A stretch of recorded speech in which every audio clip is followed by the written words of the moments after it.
Okay, I'm Nathan Giffen from Vertical Artisans, and this quick webinar is on the stone matrix. We had a wonderful webinar last night. There were hundreds of registrants that were interested in this product. It was a 2-hour long webinar. For sake of time and to make it easy for you guys, I'm going to strip that webinar down to something that is a little bit more easier to watch, faster, and gets straight to the point. So let's cover the basics here of the stone matrix. This tool is specifically designed to help guys with vertical applications who may or may not even struggle with pattern fabrication or the actual design of rock. Even for professionals like myself, I'm very excited about using this tool because it just makes my process streamlined and saves a lot of time. So it's not about whether or not you can carve or not, it's about saving time and increasing profits. So today's standard in stamping there's some things that are going to, I think, radically change with the event of this tool. First off, most of the tools that are out there, which are decent, some of these are just ideas and patterns of stamps that are out there for the vertical market. I don't think that that Country Ledge Formulator is, but these tools are what we basically use in the industry to do vertical stamping with, and these are just some of the popular products that are out there. But each of them have a particular problem, an Achilles heel, and that is they're small, the stone sizes are small, and the more square footage that you have, obviously you're going to see a lot of repetition and a lot of repetitiveness. So people say, oh, you can't get it wrong. Well, if you I've seen a lot of stamp jobs that aren't done right. So even with stamping, as simple as it is, guys still manage to screw it up. They don't keep things straight. They don't keep things level. Obviously, you've got to do that even for the basics of stamping. But ultimately, these stamps are small pieces, small elements to use in the wall, and those are basically limitations. And the big thing that I want you guys to understand is no matter what stamp you're using, you've got repetition, repetition, repetition. It's a small area of square footage that you've got to replicate over 500 square feet, 600 square feet, or even more. So you're going to have replications. And if the stamps that you're using, if you got a 3-set stamp, a 5-set stamp, doesn't matter. Most stamps out there are 3 to 5 set stamps. You're going to use them dozens of times on a wall, and inevitably you're going to see, visually, you're going to see the repetition in the stamp. And the client, if you can see it, the client will see the duplications as well. All that boils down to, guys, is you've got to be very creative. You got to, try to work the stamps in such a way that they don't, they don't look so obvious. A lot of times, guys will retexture stuff to try to help, with the change, to change it up. But this has ultimately been the problem with the stamping industry, is a lack of randomness and its predictability. So that's what the stone matrix is definitely trying to deal with or conquer in the stamping industry. So let's go over this particular tool. There are 6 pieces to this tool. They're 16 inches high by 8 feet long, and they're individually designed. Each stamp has its own pattern to it, but it has an open-ended layout so that you can continue the pattern or the design. So that's in and of itself really a departure from what most vertical guys are using today. The other thing is there's very light texture on these stamps. I did not want to put heavy texture in the stamp because I don't want you to rely on that texture. These are not feathered edged, so if you hit these edges really hard, you're going to leave a line in the wall. The goal is not to leave the texture in there. The goal is to leave the design in there. So the texture comes later. So I didn't put any definitive texture, so very basic, non-descriptive texture is in the actual bed of the mat. These are also color-coded for ease of use. There are 6 colors.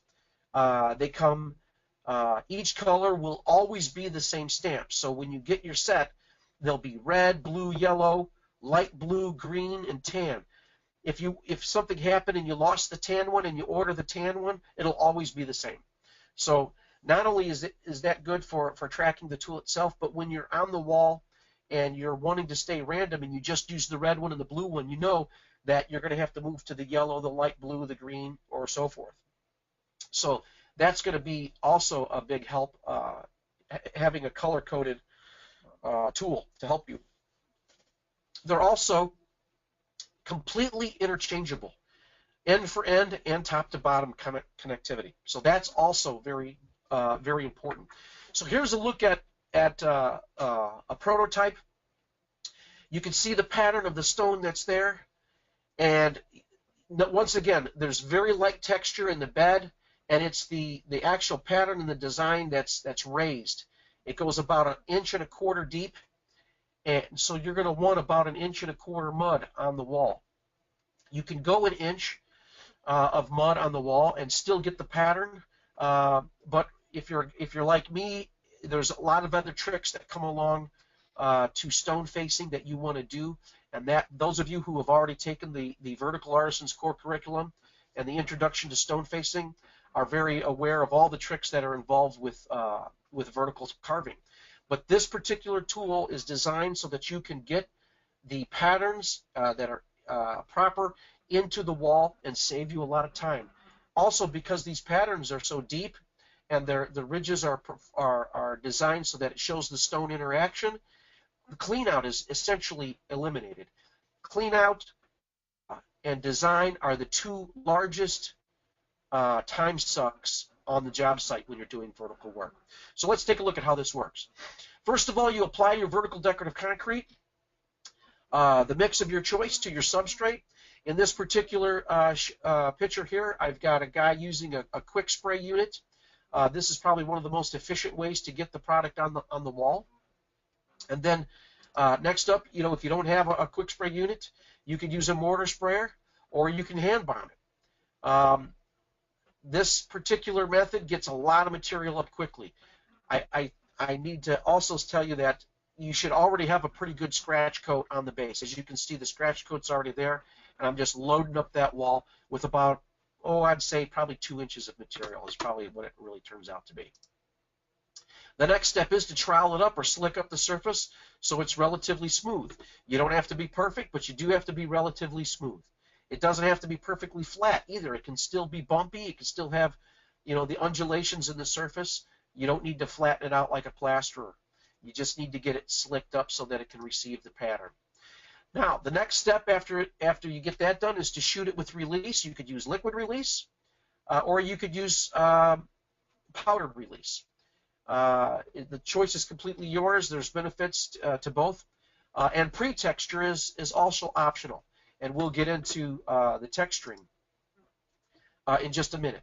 So after that's been done, then you select your particular skin. Now these are the prototypes. They're not in different colors, but then you would take that skin, and then you would literally just stamp it right into the wall. Now this particular skin was stamped. It just took a few seconds to embed, but you can see my pattern is already laid out, and it's ready for texturing. It's ready for any other type of manipulation that I want to do. The texture skins, there's a huge variety of texture skins that are out there in the industry. I've got probably over a dozen texture rollers that you can use. These tools are wonderful. They're exponential in what they can do. If you have 3 tools in your hand and you roll, you start using the tool in multiple aspects on the mud, you can create a variety of really interesting textures. Also, there's texture trowels for those of you who use advanced methods as described in the Vertical Artisans Core Curriculum. You know how to use these texture trowels. They get in places where the texture rollers can't, or the texture pads can't. But that getting past the texturizing process, now we have 3 sets of skins laid down out straight, and this is basically an end for end. This is about 24 feet, linear feet. The picture's cropped, but it's about 24 linear feet And this would be an example of just 3 of the skins laid up. So let's take a look at these skins all together. These 3 patterns are 16 inches high by 8 feet long, and actually they're doubled, so they're 16 feet long. So these are all the skins together, and when you put them all together, you have 48 feet of an original pattern. So if all you did was just use these skins straight up and just didn't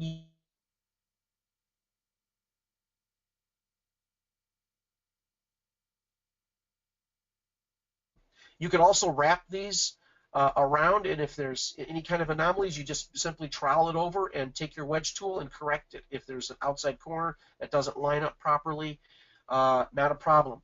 You can just erase the pattern that you don't want and leave it as a bigger stone, or combine 2 stones to create 1 stone.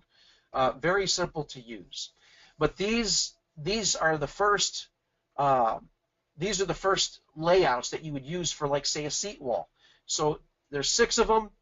I'll get into the math in just a little bit, but here's an example of a seat wall that I did that was 24 inches high.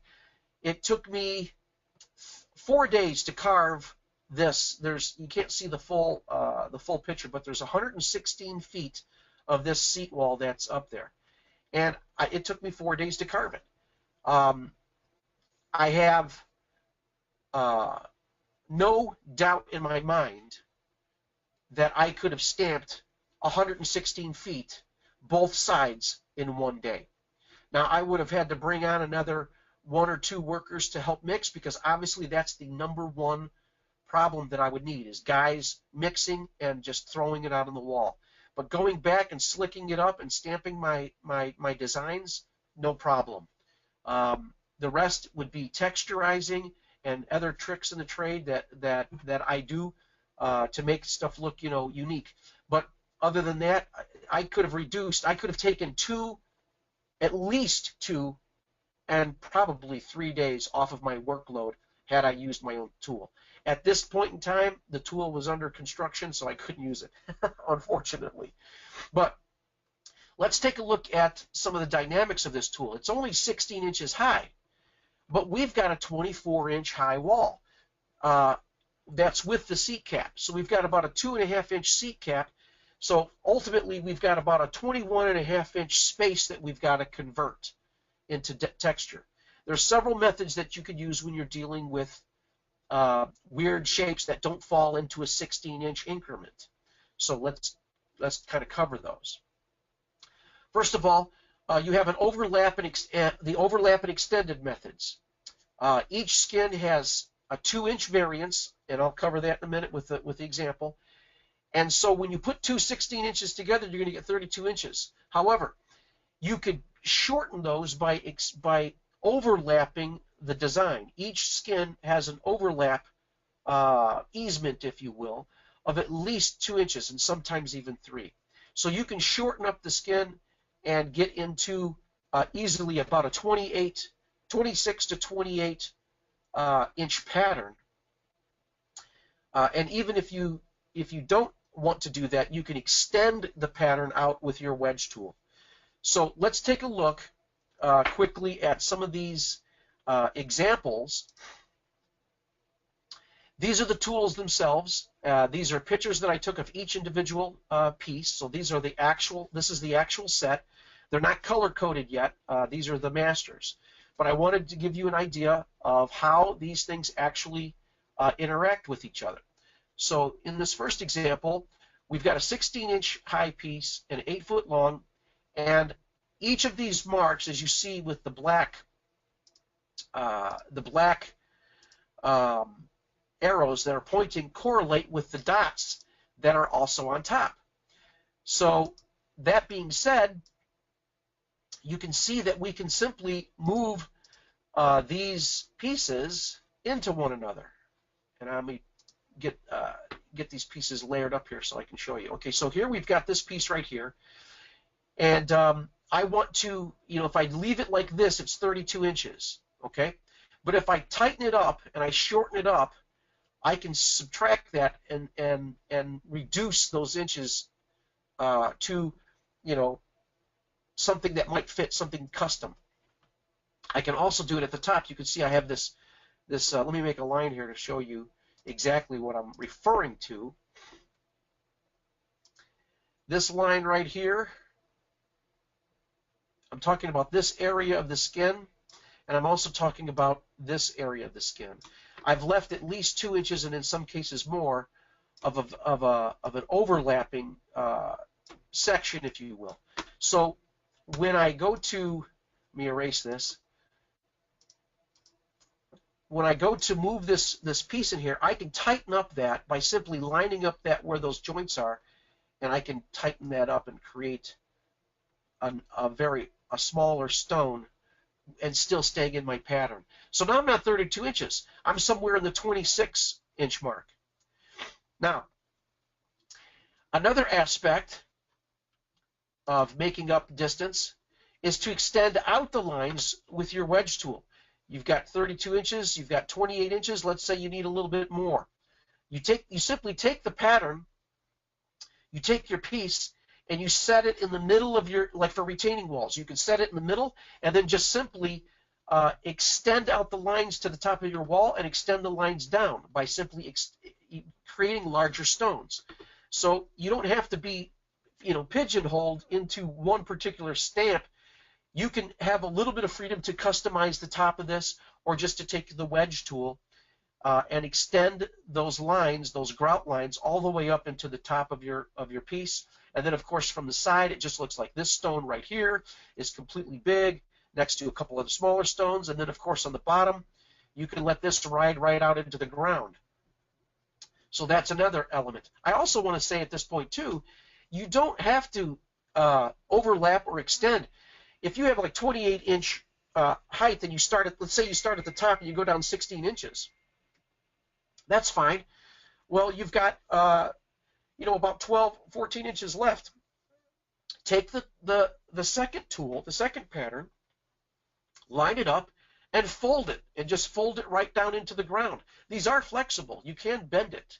So if you don't want to do any of this extra overlapping, or if you don't want to do any of these extending lines out with the wedge tool method, then simply just fold it and bend it down. Of course, you're going to have to come back. There's probably going to be about a radius of 6 inches that wasn't able to be stamped, but you can easily go back and just correct it because you're looking at the pattern. Just run those lines into the ground or run them up underneath of your sill. So those are 3 methods that you can deal with for odd shapes or odd designs. Now, the next picture I'm going to talk to you about here, this is an actual project that's being examined by a contractor here locally in the Chicagoland area, and he does very large embankments, and this particular embankment is about 8 to 9 feet high and about 104 feet long. And he uses a mountain dry stack skin normally, but he wants to change it up because when you're 60 feet off the road and you're looking at a wall and you have a skin like the mountain dry stack, the pattern is very small. So here he is, he's 6 feet tall, and this particular graph is, I think, 9 feet 4 inches high. Okay, so 6 feet tall is essentially 4.5 stamps high. So this contractor here is 6 feet tall, and you're looking at the first section here of the patterns. Each of these sections, each of these 8-foot sections, is a completely different pattern. So as I travel and I go down this wall, there's no pattern that is the same because every single one of these skins is arranged in a different pattern, a different shape. So these skins, and it took me an hour or so to put all this together, but all I did was I took the skins, I reversed them, I flipped them upside down, I switched them, I rearranged their orders, and I just kept on going. So I have a huge wall, 104 feet long, that is completely unique. The only replication that you see is any of the little stones that are found in the middle of the skin. But all the rest of the stones are different. And that just adds to a complete random pattern. So as a whole, this huge wall, 9 feet high by 104 feet long, was done with 6 skins. And that's not even the best part. Because it is such a large wall, let's say that I wanted to go in and alter the wall and put in some huge pieces. I can totally do that because once this stamp is in there, I can go back with my trowel and I can suck up any number of these lines and open up to much larger stones. I don't have to worry about the perimeter because the perimeter has already been identified.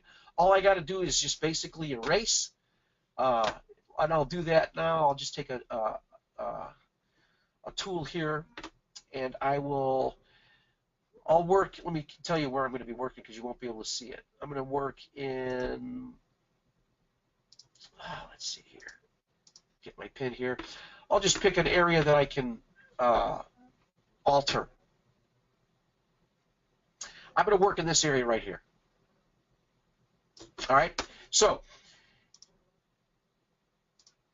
I'm going to come over here with my tool, and all I'm going to do is I'm just going to erase those particular lines with my trowel because the mud is still so soft, and I'm just going to follow the outside edge of it and go over it with my trowel and re-slick it. No problem. And so I'm just going to create a completely different rock. The outside is already identified by my tool, and I'm just going to make this huge, massive boulder that can be texturized with my rollers, and I'm not going to worry about it anymore. I'm just going to leave this rock just massive. I'll even come down here and give it a little bit of a small kick out. So here we go. We've got this tool. We can go in and erase these lines to create some massive pieces. And now we've got a very unique stone that follows a perimeter. And you just pick and choose the areas that are best suited for that. And if you need to make an alteration, make an alteration. But now you can go back if you don't like something, or something needs to be weird, or maybe the client wants some bigger stones combined with that. Just feather all those back in. It's just like a dry erase board. If you don't like a smaller patch, consolidate. But these are all pretty, these are all pretty big stones, as you can see the difference between one of the most popular stamps in the country, versus the stamp that's that you're offered with the stone matrix. So this expands your ability to create bigger stones visually, and especially for larger areas. That's really a benefit, because each of those a big wall with a lot of small stones has a very busy effect to it. A bigger pattern of stones gives you something that's going to be a little bit more softer on the eye. So that being said, that's one method that you could use to even create, bigger stones. All right, let's get back to our PowerPoint here. So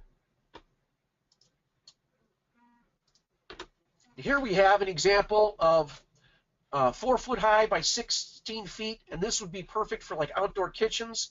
You could also shrink these down to 32 inches if you simply overlap them. Or you could use a 32-inch height and extend it just a little bit to get to the 40, or reduce the 48, 8 inches down to get to the 40 as well. Or you could leave it at bar height that adjoins to the outdoor kitchen. Once again, you can see the pattern is completely different, and this is perfect for outdoor kitchens. This type of height, outside corners. One of the questions that was asked last night: can you round a corner with this? Absolutely. It can go around curves, it can go around corners, it can go around edges, and still consistently keep the pattern that you're putting down. You might have to make a slight adjustment if an outside corner falls on an edge, or you might like that. I don't know. It just depends on how it looks.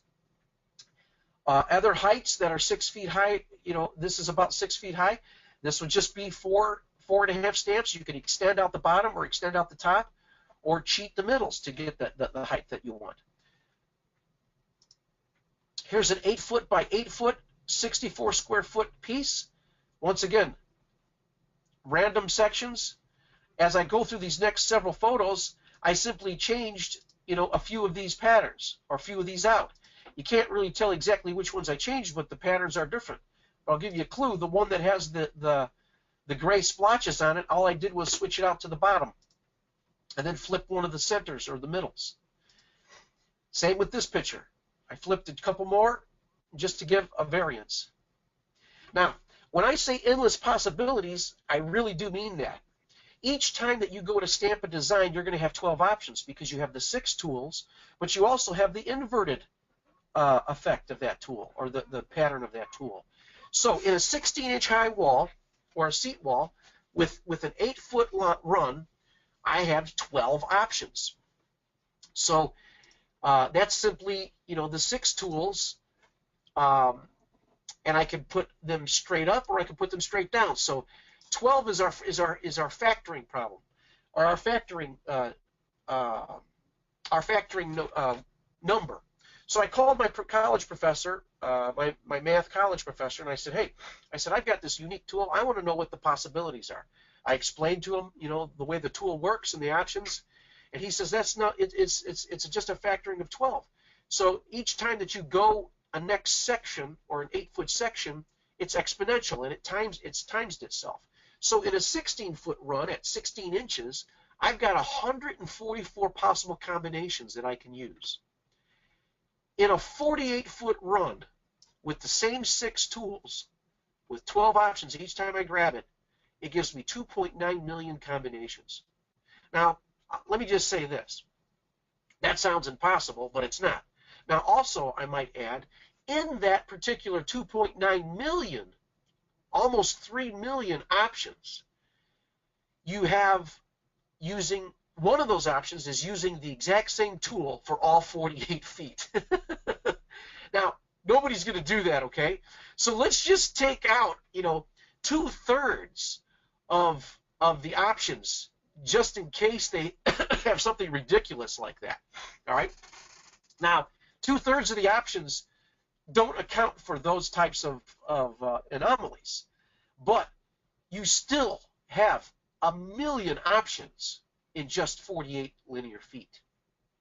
So to say that you have tens of thousands of options is an absolute easy statement and a confident statement that you can say. There's hundreds of thousands, if not millions, of options. And the bigger you go, 32 inches, it just continues. An 8-foot wall, 64 square feet, you start out with 2.9 million options. And the longer you go, it really gets into the billions. So the dynamics of the stone matrix are just that. It is a matrix of stone that just continues to get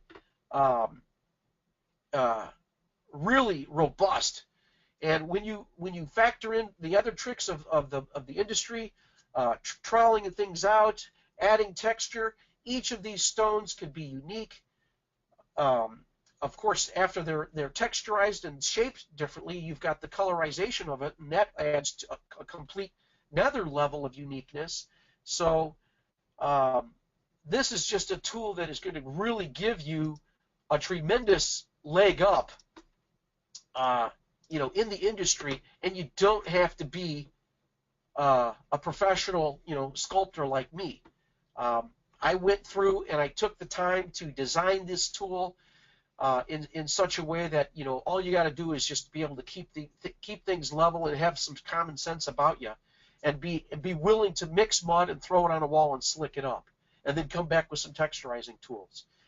You can get really in depth with it. You can spend a lot of time on a section and really tweak on it and put nuances and fracture it and create fissures and all kinds of goofy things. But to overcome the pattern problem, guys have a time freehanding patterns in the wall. So this particular next couple slides shows you just the randomness just between the stones. I want you to just focus on one part of this stone, and then I'm going to just toggle it between another set, same skins, just flipped around, and you can see how everything basically changes. Each one of these represents 64 square feet. That is a different pattern. So it really gets exciting when you can go to a client and say, look, I'm going to give you an original designed wall. You can easily say that. You can easily say that you're going to give somebody a pattern that is completely unique, because it is. So let's get to the price.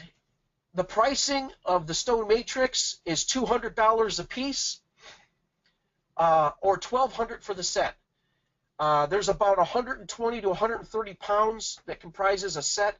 120 to 130 pounds of urethane rubber by itself runs about $600. So, you know, by the time you factor in the fabrication of the tool and everything, we are giving to you this particular price,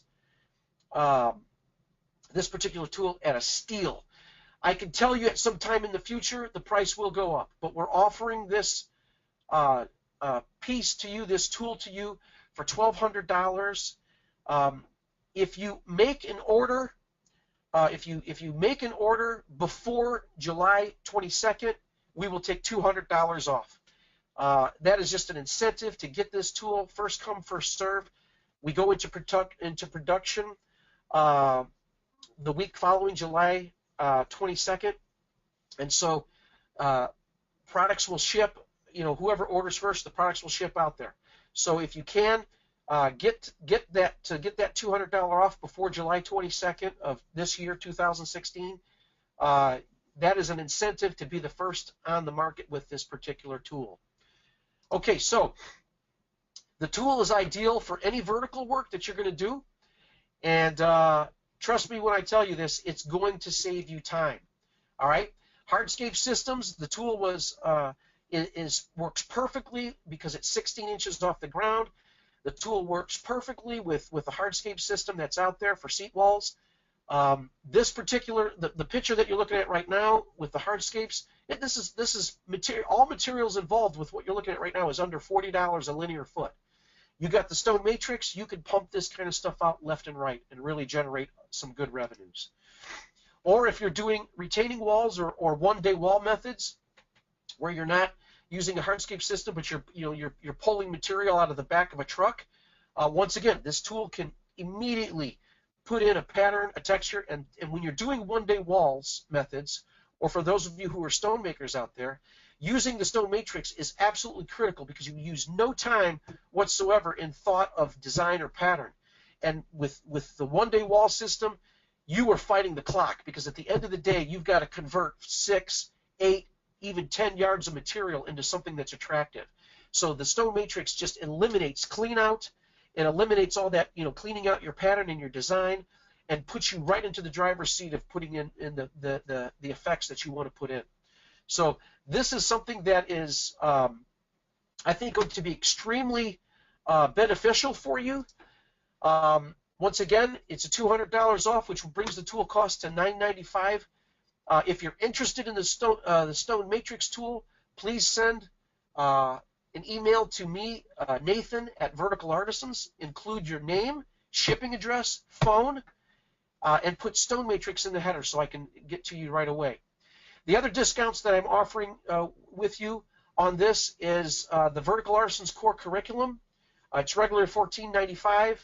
The offer for $9.95 will expire June 22nd. This year, and if you use the promo code STONE, you can take advantage of a $500 discount for that. So remember to sign up for free on the Vertical Artisans website at verticalartisans.com for free teaching. It doesn't cost you anything to become a member of Vertical Artisans, but we do offer courses on the Vertical Artisans site for a cost. But you can take the Hearts for free, you can take the Moongate lessons for free, and there's a ton of free information in the free video section. Also, get involved with verticalartisans.ning.com. That's the official Vertical Artisans forum to surround yourself with like-minded artists, information, photos, and projects. Also, get a chance, if you can, go to hardscapesystems.net and take a look at that. For examples of that and for examples of other foam core construction, go to AmericanSeatWalls.com, which is a site that offers examples of what can be done with seat walls and also hardscapes. And then, of course, Walt Tools, the manufacturer of the stone matrix, they're a great asset for tools, trowels, roller skins, and such. So all orders will be processed through Walt Tools unless you order it through your local concrete distributor. There are also other manufacturers that are jumping on this, and they will also be offering this tool for you as well. But this is a pre-release webinar for the Stone Matrix. I appreciate the time that you've given me. My name is Nathan Giffen from Vertical Artisans, and I hope that you guys take full advantage of the Stone Matrix.